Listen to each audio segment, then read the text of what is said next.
Good afternoon, everybody. This is Kit here with Alicia Kiefer, our farrier. Hi everyone, I'm the farrier here at RVR and I come out about 3 times every 6 weeks and trim the horses or put shoes on. So already, this is Ruby here, and she's going to have her hoof trimmed, and maybe Alicia can talk us through what actually she's doing. Let's see here. Maybe you can zoom in there. It's pretty windy out here, so we'll try to speak up so everybody can hear us. So the first thing I do is I clean out the commissures, which are the 2 little indentions on the frog, and I trim the frog. It's important to keep your horse's frog trimmed so that they don't get thrush. Good girl, Ruby. And then I hair out the sole. That helps from keeping muck getting caught in there and causing abscesses. Owning horses in Florida is extremely challenging, especially with hoof care, because we have subtropical climate here, although you wouldn't know it because we've had no rain recently, or very little rain. But it can lead to having issues with thrush. Also during the dry season, you probably want to add like hoof conditioner, and there's like swelling and contracting of the hoof walls that we have to deal with, and also frequent abscessing. Okay. And now I'm just flattening out the hoof, and then I'll check their balance. It's super important to keep your horses trimmed so that you can maintain their shape and their balance. If they're not balanced medial and laterally, the left side and the right side, they can cause cracks and chips and lamenesses.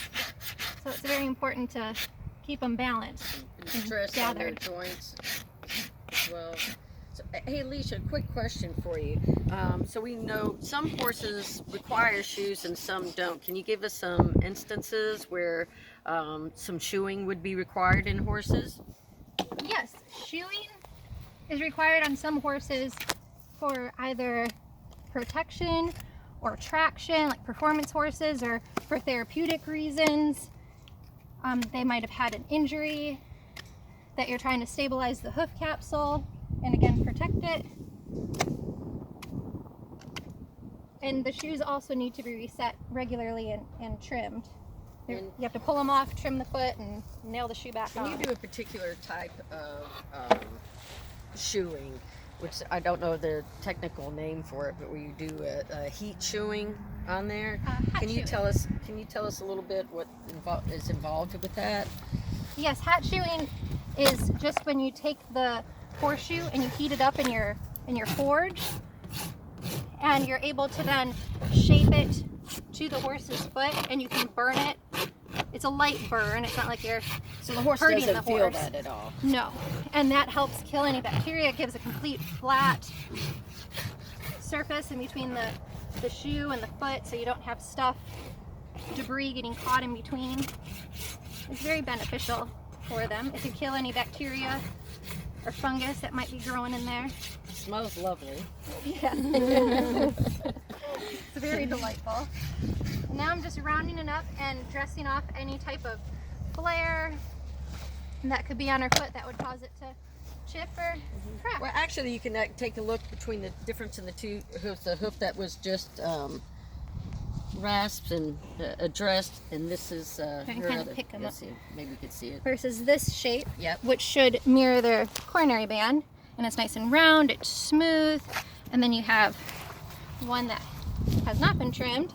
You can see it's chipped and it's not very smooth anymore. She's got little cracks and flares. So you got to trim it and gather it all back up again.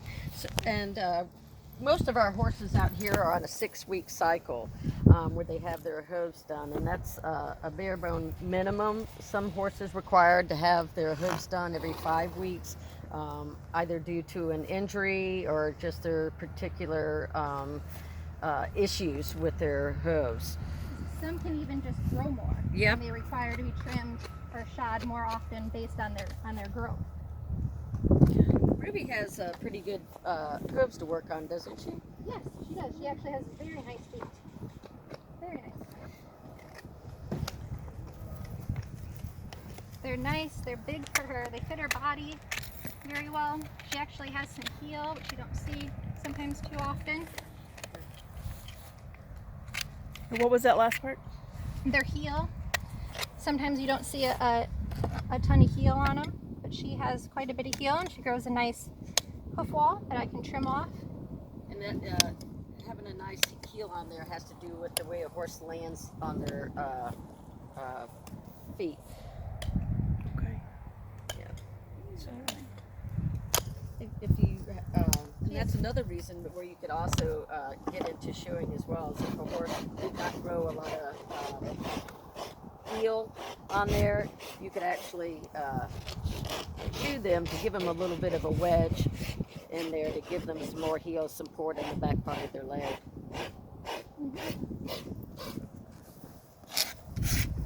She has very nice hoof wall. You can see the white line here, and then the amount of hoof wall that she has from the white line, which is kind of like an off-white yellow, which is very nice. That's what you'd like the horse to stand on and not their sole. When they start standing on their sole, they could bruise and get abscesses, and typically you see lameness from that. Okay. Okay.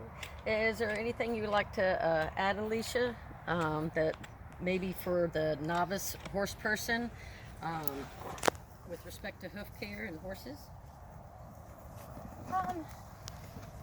For the novice horseman or someone that just purchased a horse and might not know a lot, or adopted a horse and doesn't know a lot about them, I think the main issues that I run into are chips and cracks and thrush.